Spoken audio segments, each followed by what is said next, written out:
To get a show of hands, who was at the last self-interest training, like the part 1 section?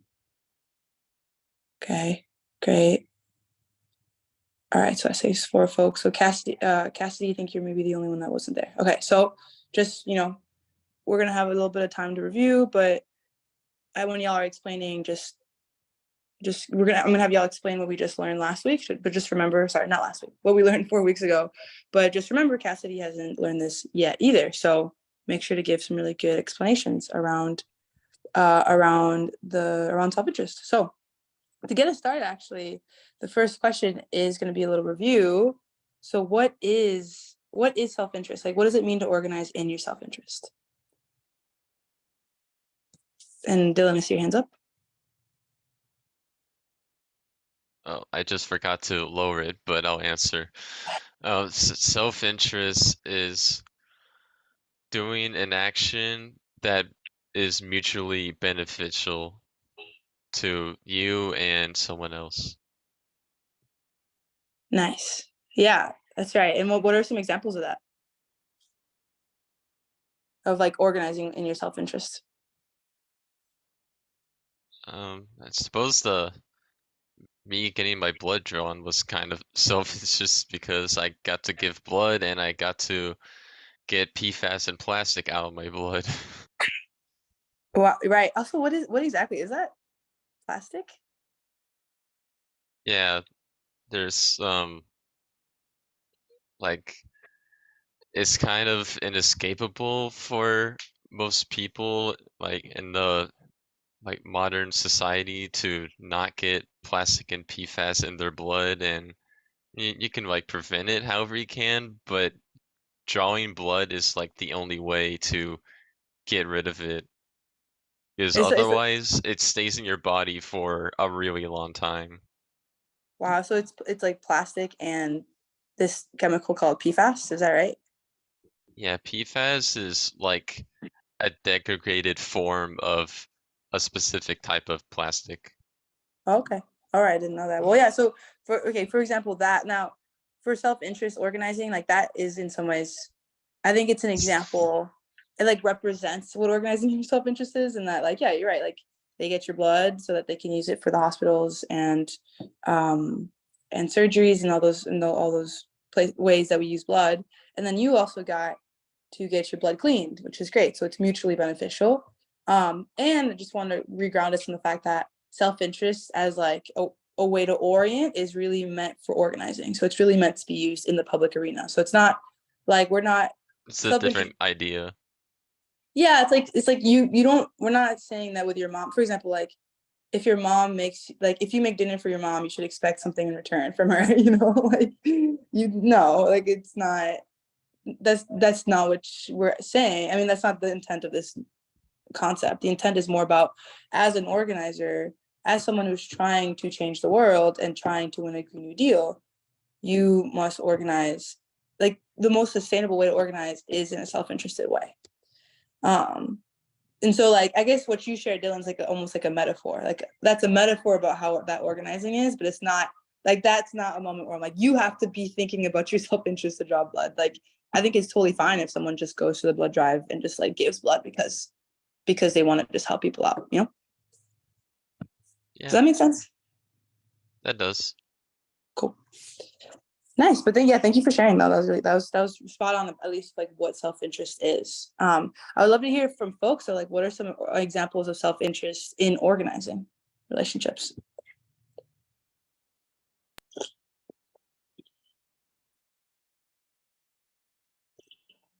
I can share. Hmm? So for me, I ran out of mental capacity with all the things that I like to juggle. It's just a natural way of being that I'm like juggling multiple creative projects and things all at once.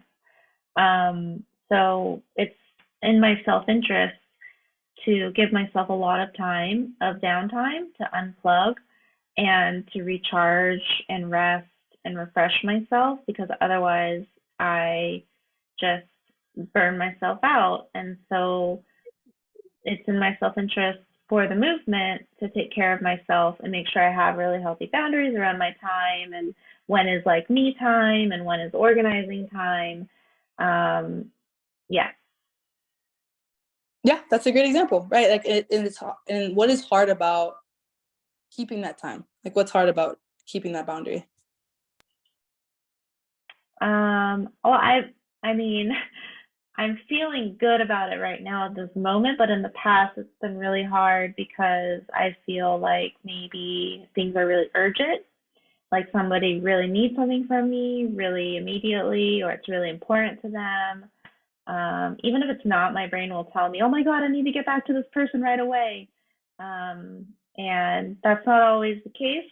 So sometimes I can, yeah. So that's one thing that will get in the way. Hmm. What else? Um, I think that sounds right. Just like you yeah. have, like, when things come up, it can be hard to say no. To be like, actually, I need you to wait. Or for some people, it can be hard to say no. Like, I think it sounds like, Nancy, you're in a place where you've gotten the practice, so you're not feeling guilt or feeling shame about saying Mm-hmm. no. But for some people, it can be really hard to hold that boundary because you feel bad about not, like, you feel bad about not being able to meet that other person's desire or their need in that moment. But there, like you said, there's like a cost. If you were not to hold your boundary, like you said, you would burn out. So being self-interested is all about, for us, the Sunrise Movement, as a movement who is trying to win a Green New Deal, right? It's really important that we live in that self-interest of like what we do, making sure it makes sense for our larger goals and plans for organizing and for winning a Green New Deal. So, Nancy, if you could start the screen share of the slides, that'd be great.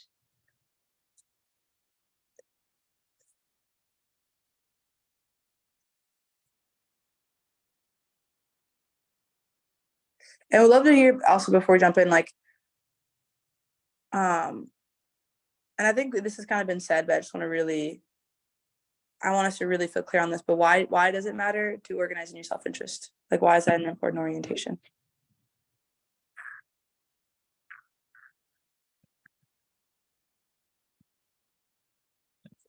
It's more sustainable and it's just a more humanistic way of doing things.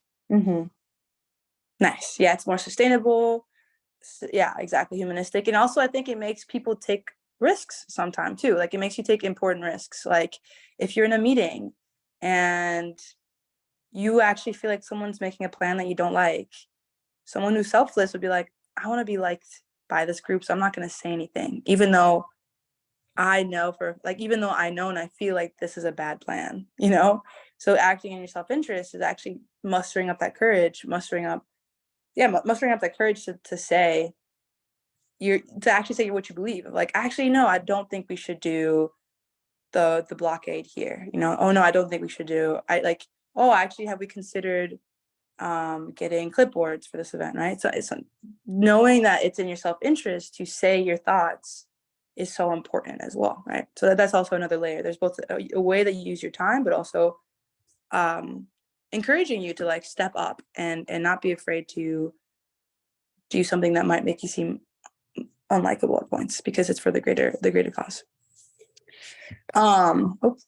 Okay, so if you could, I see, are we sharing my, yes, great. So yeah, so I think I remember last time, I forgot who brought this up. Someone brought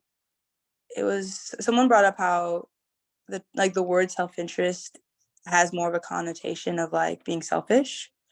And so I thought it would be helpful to just pull out self-interest. Like, the root of that word is actually a Latin word for self among others. So in some ways it's like we're using the term self-interest more around its like root origin. And yeah, so that I just thought I'd share that since that kind of came up last week. But moving us forward, I wanted to add just some more layers. So if we could do next slide, Nancy. Just want to add a couple more layers to self-interest. Oh, yes. Oh, interesting. Next one again. Next one again. Again. Is that it? There was normally a slide with the layers of self-interest. Can you go back then? Go backwards.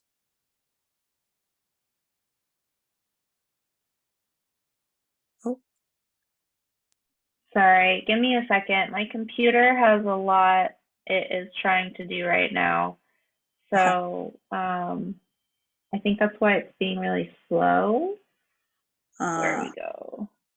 That's okay. I can start introing the concept as you pull that up. I basically just wanted to talk about that there are like self-interest is like it's like a pretty complex thing to navigate. Like it's something that I feel like really it's a question of practicing it. Like you really just have to lean into I'm going to organize. Oh, there we go. That's the slide I wanted. Yeah.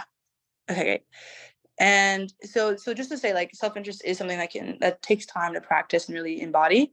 But one extra layer that I think is helpful as you're like making sense of your own self-interest is that there are layers to self-interest. Actually, it's not just one type of self-interest. There's short-term self-interest, there's long-term self-interest, and then there's deep self-interest.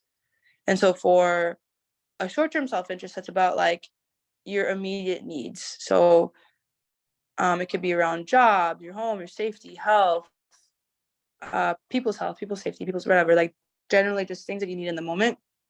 And this is oftentimes how we understand ourselves and others and relate on a daily basis. So for example, I know for some folks in the hub, there's folks who are like students, right? So there's like this immediate need of like, I have like school projects that I need to do, right?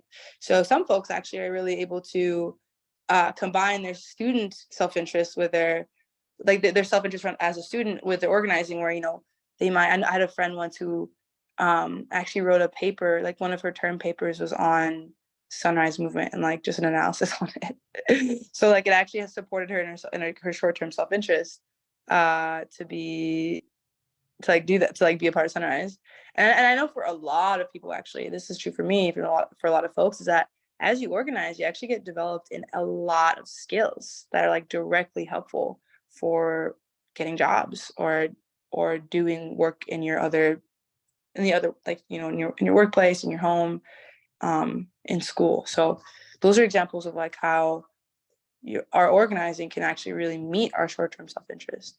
Can folks think of other examples of how like of like short-term self-interest and like how that can show up in organizing? Like how that organizing can meet that need?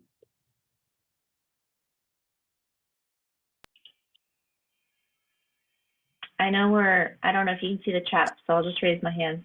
Yes, please. I really have a strong need for community and community around shared values and shared visions and like shared creativity. Yeah. So organizing, literally in the name of it, is about bringing people together.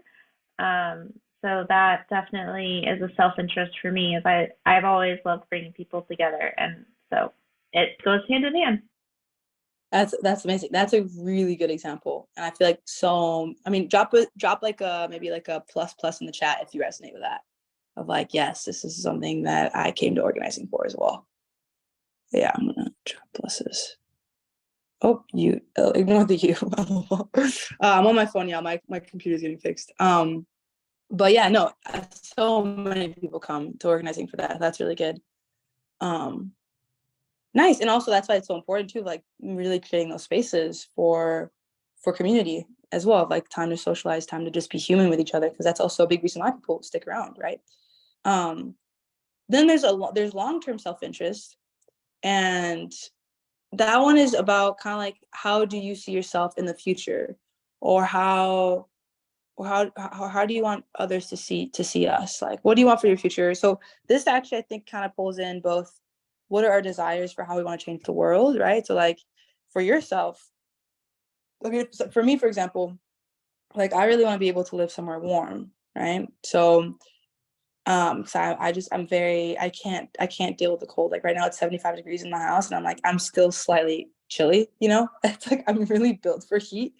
And with the climate crisis, it just makes it hard for, it's just like, there's going to be droughts, there's going to be floods, there's going to be fires in these places in the US where it's warm. And so I don't want to live I don't want to be living in a home where I'm nervous like I'm afraid that I might lose my life or my family's life or my home because of those disasters. So for me, my long-term self-interest is in, or my organizing is around creating a home for myself, right? And also for protecting my family in the Caribbean as well with the hurricanes. And then it can also be other things like, it could be also, I know for someone in Montana that I knew, she really wanted to be a politician with her long-term self-interest. Like she wanted to represent, she's an indigenous woman who wanted to represent her community at the national level. And so her long-term self-interest in her organizing was to like get developed in skills that she would need to do that eventually, and also build those networks for herself in her organizing as well. So that's an example of long-term self-interest. Yeah, I'd be curious to hear for y'all, like what are some thoughts that came to your mind for your own long-term self-interest in your organizing?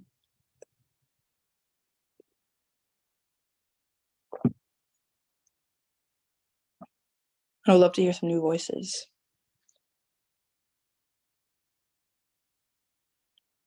I think building community in general is a good long-term goal. Like bringing together your neighbors and like working on neighborhood projects. Yeah, and so do you see that like as something that you would want to be built for so more people can have it, or is that something you just want for yourself? Like you want to build that for yourself for the long term? Is that right? I mean, I guess that depends on whatever said project would be. I mean, if I could, I would, but it's like the neighborhood that I live in would. Oh, I think it's just like a lack of community, Mm-hmm. and that's already preventing such ideas from happening for like where I live, for especially. And I'd like to do things like I wanted to push the idea of like using your lawn for something that's actually productive, or just not having a lawn so that it's not just this waste of resources. But that Mm-hmm. kind of mindset can't really just be pushed into people. And so you need to have that community first, and forming that community is not something that I have the know-how of doing. Mm-hmm. Well, I want to come back to this lawn thing. So what exactly is it around the lawns that you're trying to change in the community? Just the fact that we have them, like the most Yeah, grown crop in America is alfalfa. nice. So we could do something. Well, we don't have to do anything. Like in Phoenix, they pay homeowners just to get rid of the grass and just not have anything there so that it's not consuming the water. But Mm-hmm. there's things like permaculture that you could do with that space, or like remove the lawn and have something else. Yeah, and why do you care about the lawns and the fact that alfalfa is the most grown crop in America? I value sustainability, and there is nothing sustainable about a grass lawn. That it doesn't do anything. It's just not productive. It only consumes. That's the problem with lawns. Why do you value sustainability? So that we can like not doom our children. Yeah, how does being sustainable not doom our children? So if we take the lawn example, it's, well, lawns consume more than just water, but we'll go with just water. So water, if it's um like blue water, which is water source from underground, that's a finite resource, and it works like a say a bucket that has a little hole in it, and there's a tap that has water into it, and by having it along, you're adding more holes to that bucket, which is our water storage. Yeah.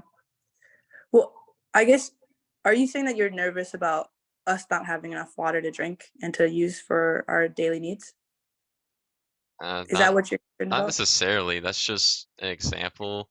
I I I don't think it's like a huge concern. I just think it's really goofy that we're doing this. Well, I mean, so then it sounds like you're not clear on your self-interest because sustainability as a desire, that's like, how does it relate to you though? Like, why do you care? Would you get, I mean, yeah, why do you care? I still don't feel clear about what actually is your self-interest in not having the lawns get watered. So I suppose for us, then it's less about how the lawn doesn't help us because we don't have that kind of water issue as bad as, say, Phoenix does. I guess it's more so that I think that we should do something better with the lawns. Why? Because it's like this empty space, and so we have issues like like housing, like lack of housing, but we have space for lawns, and they're not like for people. Mm-hmm. Like you don't occupy your lawn. It's just this Yeah, it's just this space. Like you don't use it. So And you, so are you saying, so for the lawns is that you have noticed that lawns could be used for housing, that you'd want people in your community to be more housed? yeah, that's one Or, one thing to do with them. yeah. Why do you care? It's just inefficient suburb housing. The single families spaced out housing, which But how does that impact you? 'Cause I think, Dylan, I'm like, I hear you naming kind of like the logical, like logically this is useless and uselessness is bad. But for okay, organizing, you so know, yeah. something Mhm. that would like directly affect people that live in a single family house is that since they're spaced out, you don't have the insulation from surrounding houses. So when it's winter and you want to heat up your housing, there's more area for that heat to dissipate into the air and not into other houses otherwise.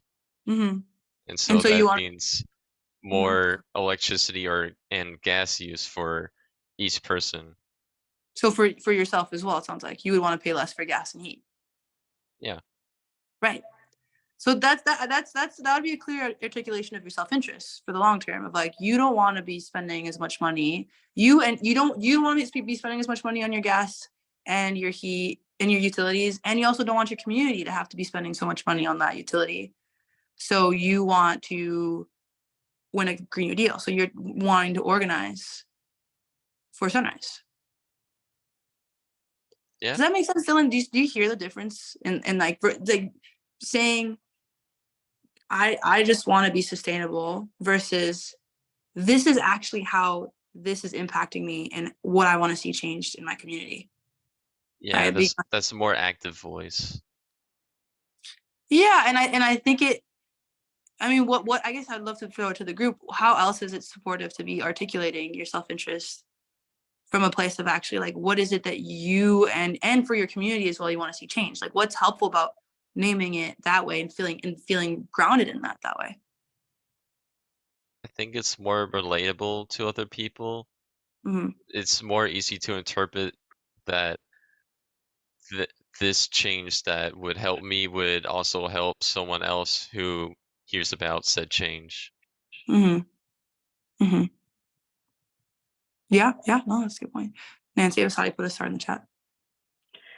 Yeah, this was a really pivotal moment for me when we did this in our other group, because it was really hard for me too. I was like, obviously, all these things are connected. Like Dylan, what happened with you right now, like literally happened with me as well, another time. And I think it's so valuable because it is. I think there's something psychologically defensive about not wanting to make it about me, like not it's like it's I don't want, first of all, it's scary. I don't want a water crisis. I don't want to worry about not drinking water, so I'm that's not going to affect me. but also at the same time, like, why it's not about me, it's about everyone. It's about how everything is connected. But I think the self-interest part is really important because it's like it grounds it in the reality of the here and now for one person. And then it like makes me feel, like in storytelling and in recovery groups, we speak from the I.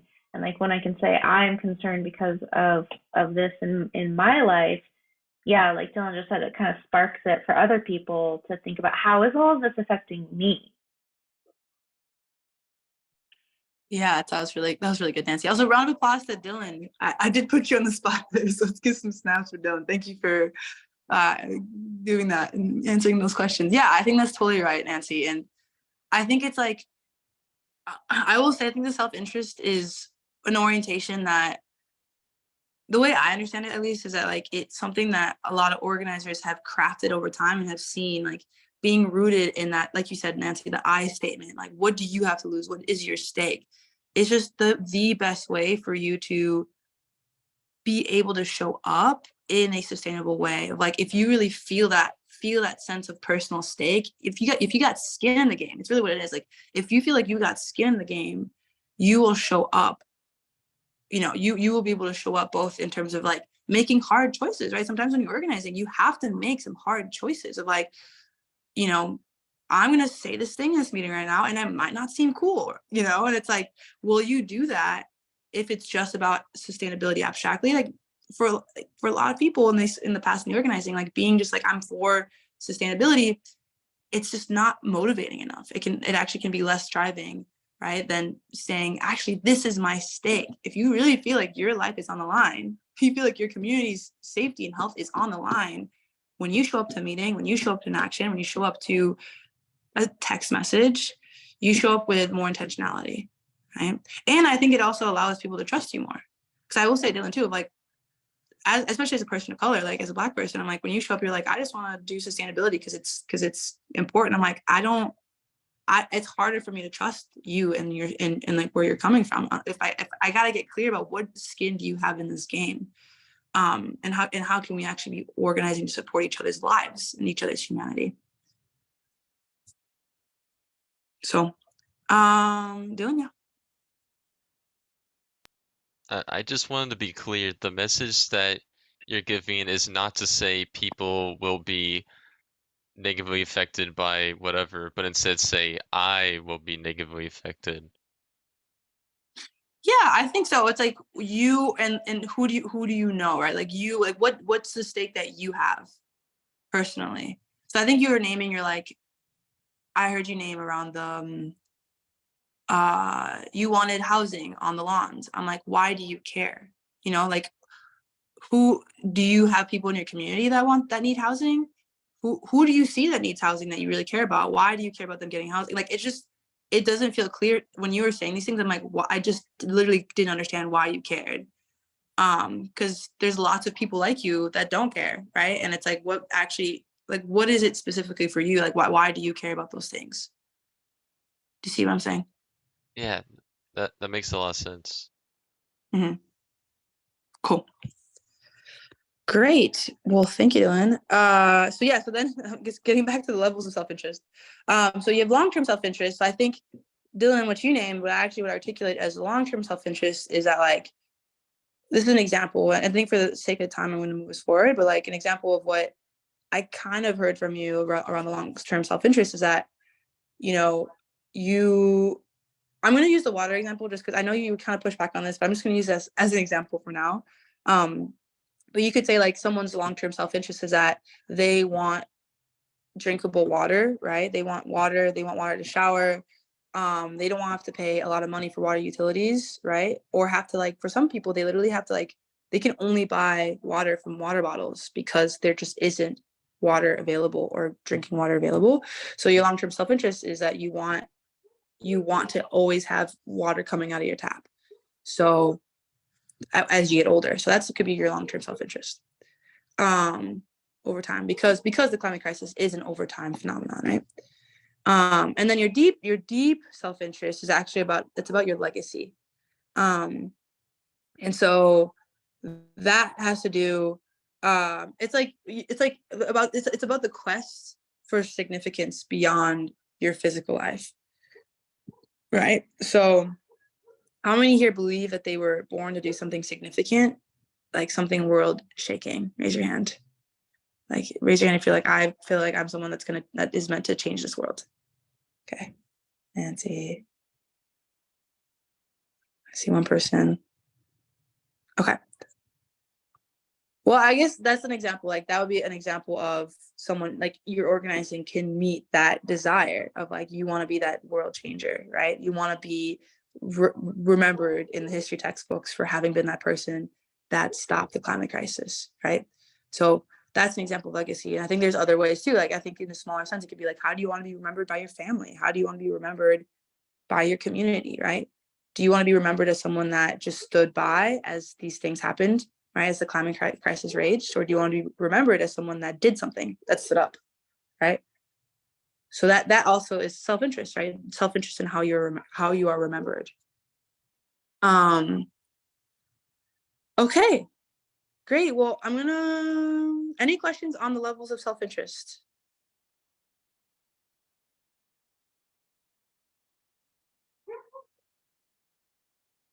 Okay, great.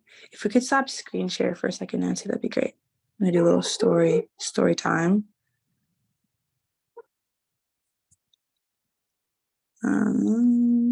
Okay, awesome. Yeah, so I just wanted to share a bit about, I think last time I shared the story around my friend Stephanie and how I really burned myself out doing that. I also wanted to offer another example of when I wasn't acting in my self-interest and around partnerships and and doing spokes work. Spokes work being like being a spokesperson, so speaking at events and all that. So in 2019, when I first joined Sunrise, I was the hub coordinator for Columbia University in New York City, and it was amazing. I loved being a coordinator. I was a student, but also, found 40 hours in my week to do organizing. It was thrilling, making the flyers, building up my team, talking to the media about the actions that we were putting on and everything. And what happened is that like I pretty quickly got pulled into this, I call it the spokes circuit, the climate spokes circuit of the New York City landscape, which when I say this, I mean like there's this sort of circuit of events that just really want young climate activists to show up and just share what they're doing, who they are, and share their story. And through getting pulled into that circuit, I like got to speak on a panel with Al Gore. I got to ask questions to Amy Klobuchar on CNN during the climate town hall. And I got to like be in spaces that I had never, like I'd always like wondered what they were like and like never thought that I'd really get access to. And at first, when I was doing these spokes events, when we first started doing these interviews, we were reaching out to media because we were trying to promote our town hall at first. So I spoke on like the radio, on TV, and all that, and like we were recruiting to our events, so it made sense why I was showing up to these speaking engagements. But then eventually, this was I was phasing out of my coordinator role in May of 2019. And by May of 2019, we didn't have an event on the books. We were students who were going out to summer, going wherever we would go for summer things. And I was still showing up to these spokes events. And I remember really vividly going to the panel. The Al Gore panel was actually the one that happened in June. And I remember showing up and I remember being like, okay, I'm here because I want to get the word out about Sunrise and get folks to like want to join our hub when we come back next year, or next school year. And so I spoke there and it was good. People came up to me and were like, oh my God, I want to join the hub, da, da, da, da. But then, so I felt good about that. I was like, okay, great. I think I remember talking to like 4 people, like 3 young people, 1 other, this one older woman. So I was like, okay, at least I got some sort of like, it was in my self-interest to come speak at this tour because I wanted to build a bigger base, right? To win our Green New Deal. But then the organizer of the event invited me to this, like, she was like, you can come to this back room where there's gonna, like, it's gonna be this sort of, she's like, come to the back room. And for this, like, I don't even know how she framed it, but it was like a smaller group convening, I guess. And I was like, okay. And so I walk into this back room of this like big space in New York City, and I see that it's just like a bunch of people in suits, like old men in suits for the most part, and like sprinklings of a bunch of other of the climate activists that had spoken on the tour, and like photographers and these other folks, like photographers and like the event organizers. And I walk in this room and I'm like, okay, I kind of went there because I was like, well, I guess this is just, I feel like I didn't want to like be mean to the organizer of the event, I guess was my main thing of like, I don't want to reject her offer for being here. And so I walked in the space, and quickly I realized that like it was kind of just a photo op for like these super rich millionaires, billionaires who just wanted to take pictures of climate activists. And I was like, what is going on here? And the thing is that I didn't really have any reason to be there. Like I just kind of hung out there. And I think at the top of my mind was that I didn't want to be disliked by these rich people and the people at this event. But I didn't really understand why I should stay for this like 2-hour after party essentially. And so I stayed there and I left, and the thing is that at the time I also was doing trainings with Sunrise National, and I'd actually really put off planning an agenda for one of my trainings because I went to this 2-hour after party. And so I think I was reflecting back on the story. I was like, okay, that was not like a good use of my time. And I really was just being driven by the desire to be liked. And it wasn't actually in my self-interest. I wasn't clear on my self-interest in showing up to this event. And I actually think what it cost me was that I actually could have used that space as an opportunity to find like funders, or I could use that opportunity. Like, I know we needed more videographers. Like, I could have hit up some of the people there at that event to figure out like if they could come to if they could do like videos for our next, like, one of our actions in the next year, right? If I actually had gone into that event clear about my self-interest about being there, then I could have actually really moved my organizing forward a lot more. And to be honest, like, as soon as I walked into that room, I should have pretty quickly just walked out of it. Without like being clear on my self-interest, I just shouldn't have stayed there. And so I guess I share the story because I think it's really easy when you're organizing to feel caught up in wanting to be liked by partners, by people that organize events. And that's going to happen a lot in your organizing. And it's so important to be rooted in your self-interest, to be able to like make the best use of your time, and also just like make best use of your time, both for being like, maybe you just shouldn't go to that thing. And also when you do show up to the thing, you just are moving forward the movement in your organizing effectively, right? Because you are rooted in why is this useful for the hub? Why is this useful for your campaign and what you're trying to achieve? So yeah, just wanted to share that. And I actually wanted to move the conversation to y'all, like, where do you feel like you've been showing up selflessly in your organizing?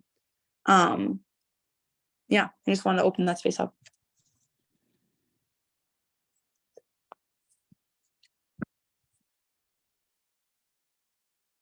Thanks, Michelle.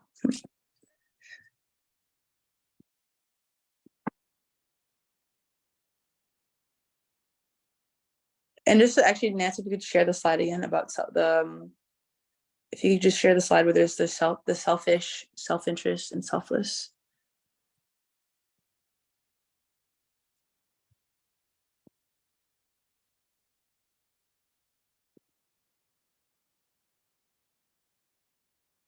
And maybe if someone could just share, like, what is selfless behavior? Like, what does it look like to organize selflessly?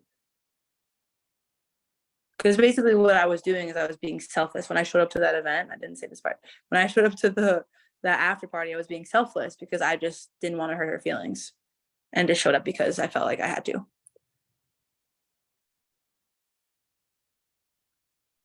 I can share something. Yeah.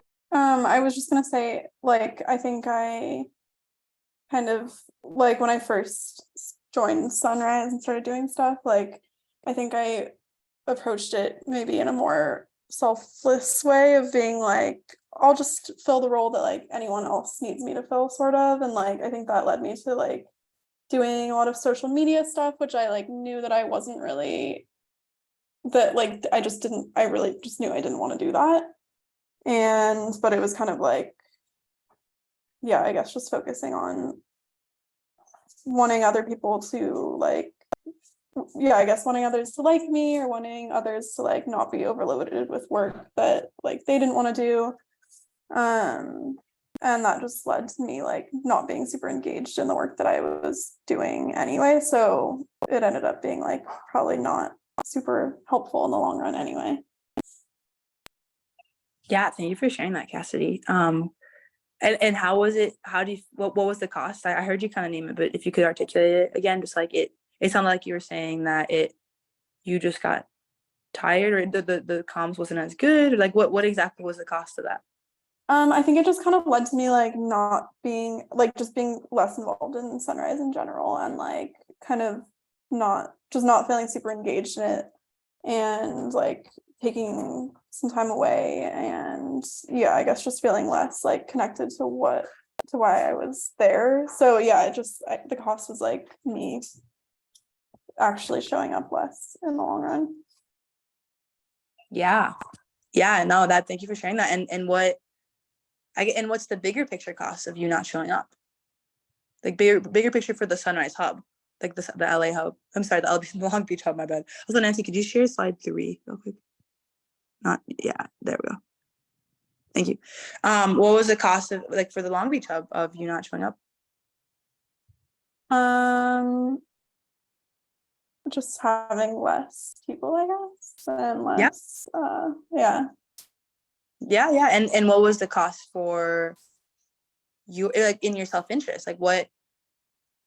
I guess I'm curious, Cassie. Like, what is your self-interest in organizing? Why do you care to fight for the Green New Deal?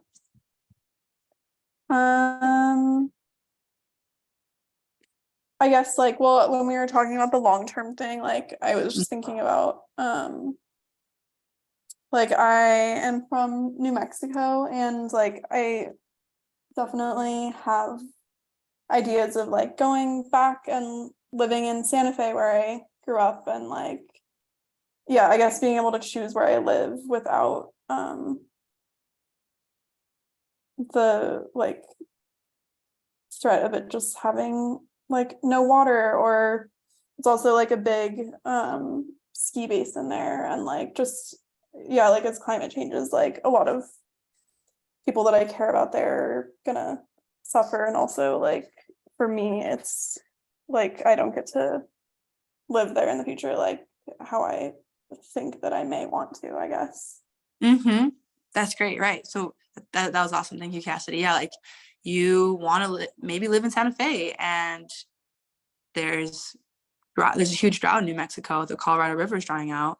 And so you need, like, that you need a Green New Deal to be able to stop this climate crisis, and to, I guess that's the main thing I'm hearing. Like, you need it to stop the climate crisis so that you can have water where you live.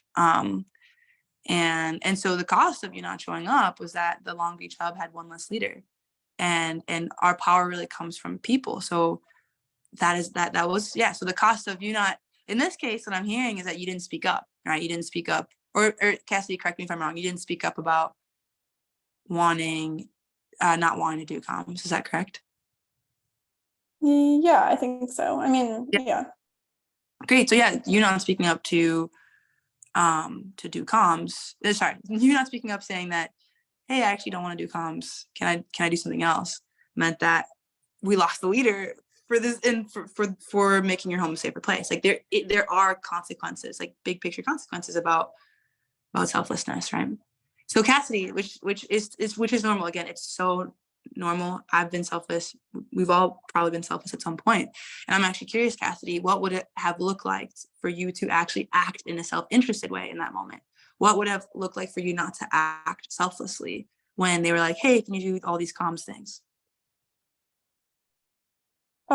I think maybe like, I mean, it's hard because it's like things that had to be done that I was like, oh yeah, like I know how to do that. So, but I think maybe just like, either being like, actually, I'm interested in like this other area that I want to be involved in, or like if something really needs to be done, being like, yeah, I'm happy to do this for now, but like long term, I want to like pivot and focus on these other areas or something like that. Yeah. Yeah, no, that's good. I think that's a really good point that you bring up too, that there are sometimes roles that just need to be filled. Like we have this need, and it's like, maybe like you said, that's great. Being like, hey, on the short term, I want to do this. I'm like, there could have been also, I think another thing you could have stepped in to do is be like, great, I can do this, and then I can also find someone else who would be excited to do comms, right?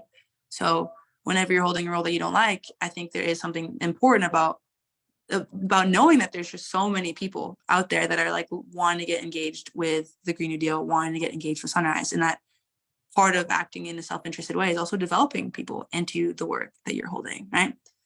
And thinking about that. Cool. Thank you so much, Cassidy. Thank you, Dylan, for sharing. Thank you, Nancy. Thank you, folks. I was wanting us to do the last section of this around actually writing out our self-interest statements. If folks are, well, I guess I'm down to stay on for like 10 more minutes for folks to just like write out their self-interest statements. And then if you want to just like share them back, like share them out to me, or share them to the group, that's fine too. But essentially like the next step is really, y'all have the stick figures. So that's something, Cassidy, that you weren't able to see last time we were talking about self-interest, but we drew our stick figures to, actually, Nancy, could you go back up to slide 9, please? Yeah, fantastic. Great. So yeah, so what we did 4 weeks ago at the end of the training is that we talked about what makes you, right? Like where do you come from? So for me, I come from a loving family. I was raised in a small white town in Wisconsin. I experienced racism. I experienced sexism. I was raised middle class, and all that. And then who am I today? I am I like work for Sunrise. I can't see really, but either way, I'm spiritual. So this stick figure diagram is really important for figuring out what is your self-interest, what are you rooted in, right? And kind of like what you shared, Cassidy, I think those are a really good example of like, you're like, oh yeah, I was raised in I grew up in Santa Fe, right? Like, so you understand the cost of the lack of water, of drought, and you have people that are going to, who are experiencing that threat and like experience the price of the climate crisis in that way, right? So in some ways you didn't see the stick figure, but you kind of were doing that work of, this is where I come from, this is what I've experienced, and this is my stake in my organizing. This is what my self-interest is, right? So you need to be rooted in who you are to be able to then make the statement, which, Nancy, if you do that last slide now, it's being rooted in your stick figure is important for making your self-interest statement. So just to remind y'all, it's about saying, because I care about this, I will do this. If I don't do this, consequence is this. If I don't do this, this person will hold me accountable, right? And I saw, Nancy, you actually did share, you wrote out your self-interest statement in the slides. So let's do this. This will be the last thing we do. And then we'll hop off. But Nancy, if you could just read your self-interest statement that you wrote up in the slides above. Actually, yeah, I was just thinking, did I actually edit this document? I guess I did. Yeah, you did. I know. I was looking through it. I was like, oh, this is cool. Sorry. Yeah, Maybe. I plan to do this with everyone, but I'm glad we get a chance to do it now. And I just wanted to say too, I added, wait, where did, oh yeah, for myself, I added a brainstorm in case it's helpful for anyone, like to fill out the questions, like what do you care about? So specifically with like organizing, I was thinking like what's in your self-interest to protect or create or like be a part of? So what do you care about? What can you do? In other words, like I think about like what can you commit to? And then what are the consequences if you don't do that? And then the last question, who holds you accountable? So for me, because I care about keeping wild spaces wild, regenerating the land, and creating an equitable society, I will use my role as hub coordinator for Sunrise Long Beach to build strong coalitions with other environmental groups in the city to win serious campaigns. So it's a little bit different. I was thinking about my actual role and like how I'm connecting and building in the climate movement. I'm thinking like even outside of Sunrise, just like building my self-interest in the climate movement in general, I guess. And so here with Sunrise, if I don't support strong campaigns in Long Beach, then the consequence is that Long Beach will continue to extract all the oil in the city, thereby fueling the climate crisis.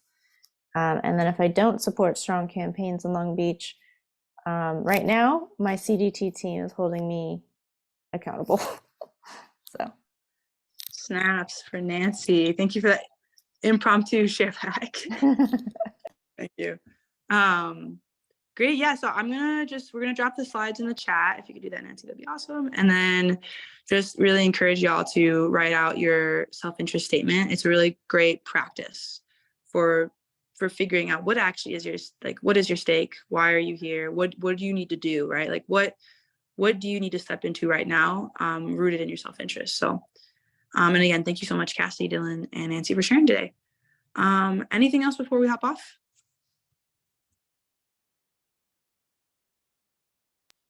quick question. When you say hop off, what do you mean? How much time? I thought isn't this an hour call? Oh, we have till 7:30. We have till 7:30? Yeah, Oh, surprise. Isn't that the best? Isn't that the opposite of what usually it's like we're running out of time and it's like surprise, yeah. you got 25 more minutes. Oh, wait, this is amazing. Okay, great. Well, then yeah, let's do it. So actually, oh my God, wow. So actually, do folks have their stick figures prepared? Like, or sorry, do you have your stick figures from last time? Maybe raise your hand if you do. Michelle does. Okay. Great, then in that case, let's just do this. We're gonna do the stick figures. We're gonna take some time with that. Again, so doing 10 minutes of that. And then we're gonna make our self-interest statements and we'll just do that here, which is great. Okay. So if you could go back to the stick figure slide, and I can do a better job explaining that again. You should be down, scroll down, Nancy. Yeah, there you go. So what made you, right? So what I shared about how was raised in middle class, small white town in Wisconsin. I'm a mixed kid. I'm Guadeloupean and French, right? And then I'm first-gen American. And then who are you, right? Who are you today? So I didn't lean on this too much, but I just want to explain a bit more about who I am. So I'm single girl. I've been single for a minute. I'm an auntie, which is fun. Which has been really big for me around, feeling a sense of like wanting to make this world safer for her, right, and livable for her. And then I have now a healthy relationship with my mother. I used to be very toxic, which was very defining for me. I'm a Sunrise staff member. I'm also still middle class. I'm Buddhist and agnostic. I'm nomadic. I don't really have a home for now. Maybe LA is my home. We'll see how this year goes. I'm progressive and a socialist. And I'm right now really big I'm a musician. I'm an artist. I'm a songwriter. So singer-songwriter. Great. So we're going to just take the next, let's say the next 7 minutes. We're just going to have folks work on their stick figures. And then we're going to take the last 3 minutes to share it back. So one person will share back their stick figure to the group. All right. And then I don't know if Nancy, if you can do this, it'd be cool if you could play some like quiet, calm music.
1 more minute.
Okay, that was time. You guys want to come back on camera? Great. Drop a star in the chat if you are here and listening. If you're off camera. Great, Cassidy's here. Michelle is here. Okay. Okay. Carrot is busy. Great. So that's everyone. Awesome. Who wants to share back? Share what they're on their little stick figure.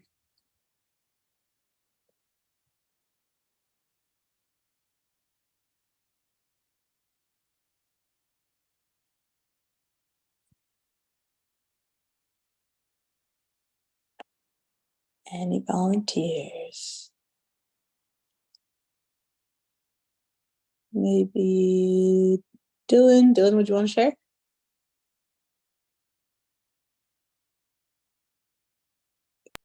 I have to share the whole thing? Yeah. That's Or, okay. I You mean, can, like talk about the whole thing. I you don't think can. there would be enough time. Okay, then yeah, whatever. You got 3 minutes. Whatever you want to highlight.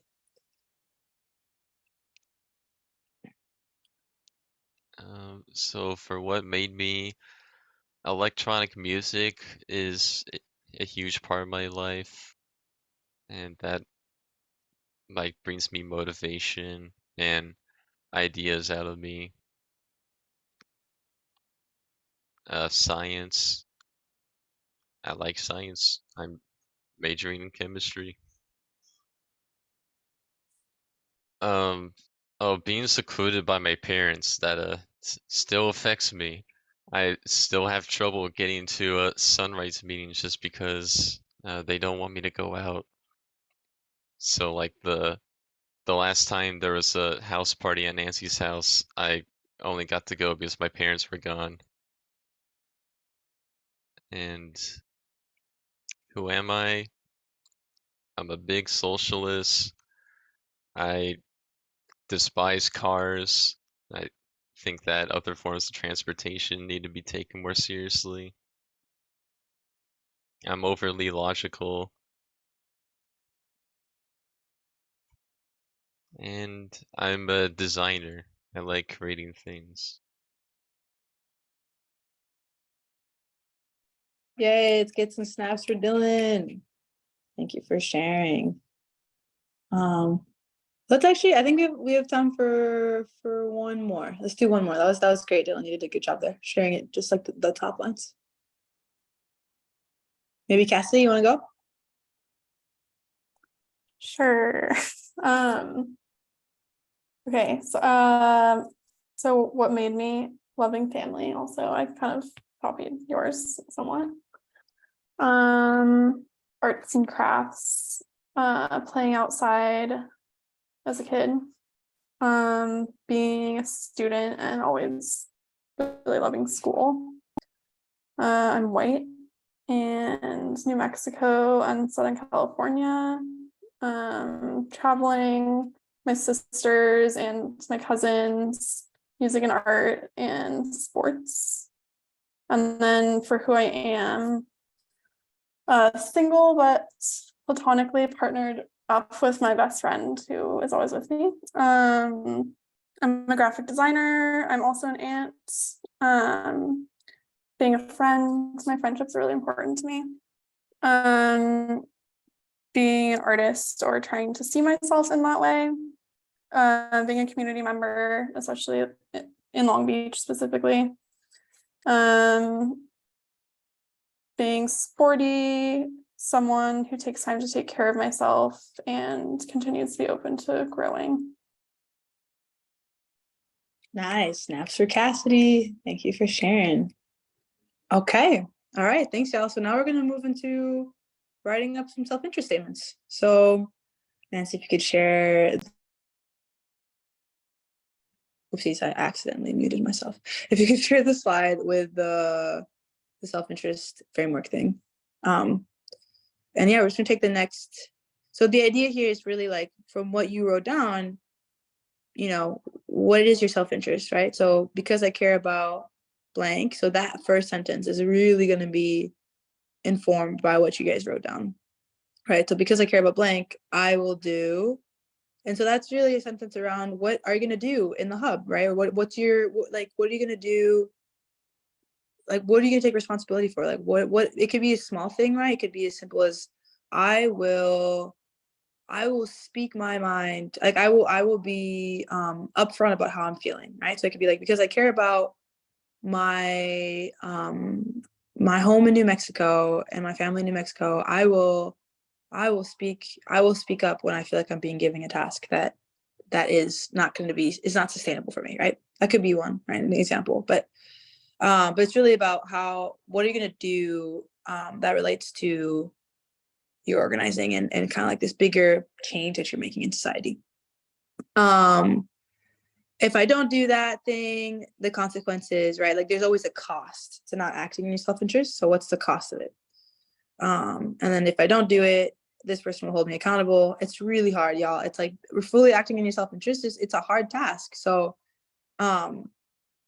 it's really important to have people who like we've been saying, community is important. So who's there that's going to hold you accountable to this commitment in what you've written up above. So just take like 5 minutes to write that out, and then we'll have some folks share back.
All right, that was time. So folks can just come back. If you're off camera, get back on camera. If you're choosing to be off camera today, then just drop a star in the chat so we know you're there.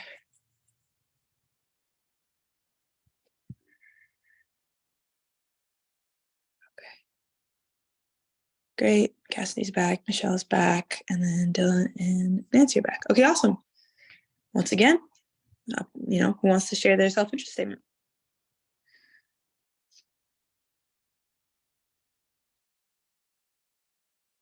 Michelle, I be can share curious. mine. Oh, yeah, Oh, Cassidy. sorry. Yeah. No, please go ahead. Okay. Okay, so I said because I care about my friends, my family, and myself living a pleasurable life full of art, music, and travel, and time spent outside, I will be vocal about taking on sunrise tasks that feel interesting and sustainable to me.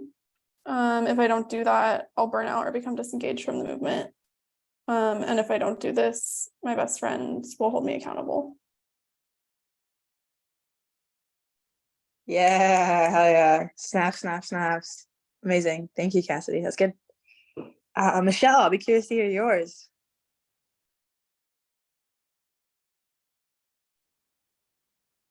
It's still half written. Was thinking about it hard. Let's see.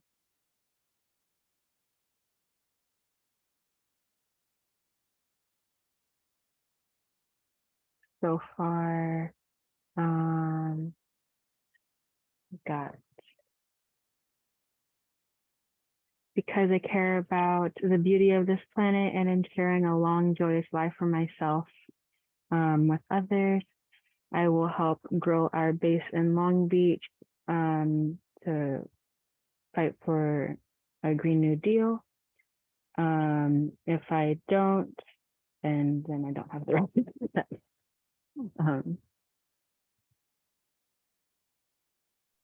Nice. It's okay. Just so it does take time to write these out. So definitely 5 minutes is not enough. Nice. Okay, well, that was it. Thank you so much, Michelle, for sharing, Cassidy, and everyone else. Any questions before we hop off? Or maybe we can do maybe a go around. Actually, let's do a go around of just like one feeling word that you're leaving with at the end of this training. And yeah, but before that, actually, just questions.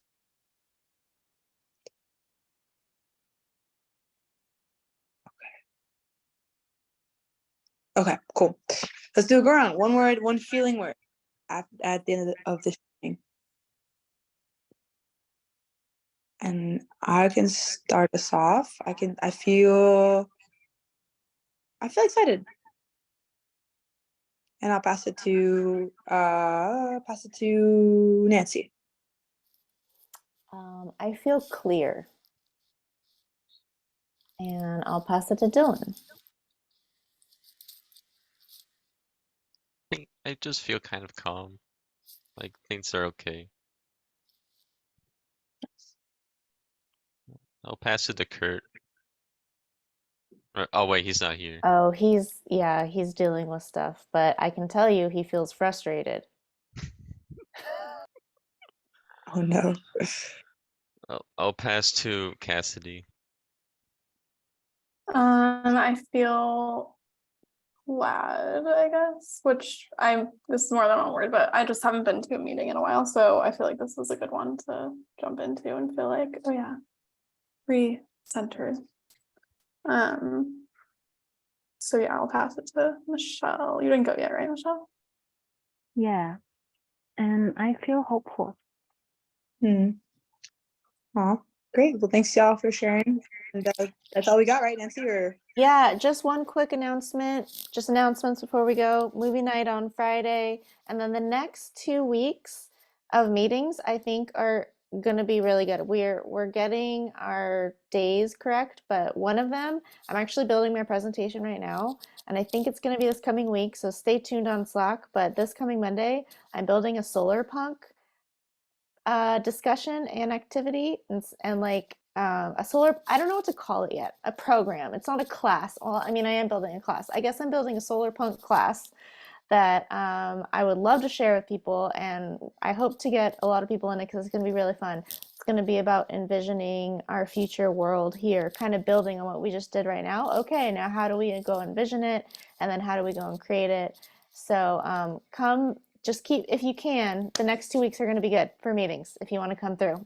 So love to have you here. Thanks for coming, everybody. Thank you, Naomi, for this wonderful training. I feel like it's just it's so good. I'm so glad we have the recording so that if anyone wants to dive in, they can.